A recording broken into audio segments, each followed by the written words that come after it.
if somebody saw the whole Asiatic world believes in reincarnation, as you know. Yeah. And in the Christian world, resurrection, all the rest of it. To find this out, one must investigate if there is a thing, any permanent thing in me that reincarnates, that reborn and resurrected. One must inquire into this question if there is anything permanent.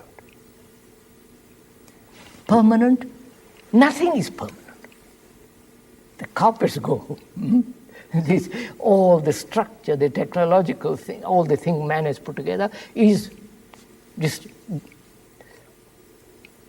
but you're not suggesting that the measure is permanent. Huh? That the measure, you're not suggesting that the measure is permanent. Measure. The measure. You were born, and you have lived, and you will die. Yes. And this will take you a certain number of years. 30 years, 20 years, whatever it is. Is the measure real, No. or are you real? No. I'm not talking in terms of measure. So then if the measure isn't real, but something external to you, then do we have a right to say that you end simply? I'm coming to that. So Fine. we're coming to that. You know, the whole Greek world thought in terms of measurement. Yes. And the whole Western world is based on measurement. And the Eastern world said measure is illusion. And they went into other kind of Measures. yeah, other kind of measure, and they call it immeasurable. Yes, yes. Now, I'm saying, sir, living as we now live is a conflict. What we call love is the pursuit of pleasure. Yeah. What we call death is an avoidance, is fear, dread of it. And being afraid so completely, such an ending, we have reincarnation theory, various other theories which give us great satisfaction, great comfort. And that is not an answer. No, it keeps us from seeing the reality. Reality. So negate all that. So what have we? There must be the understanding of death. What is death? That is the physiological ending. We don't mind that. We all see death everywhere. But what human beings are concerned is the psychological ending, the me ending. The me which says, I own this house, my property, my wife, my husband, my knowledge, I'm going to lose all that. Therefore, I don't want to lose. The known is more attractive than the unknown. The known is the factor of fear.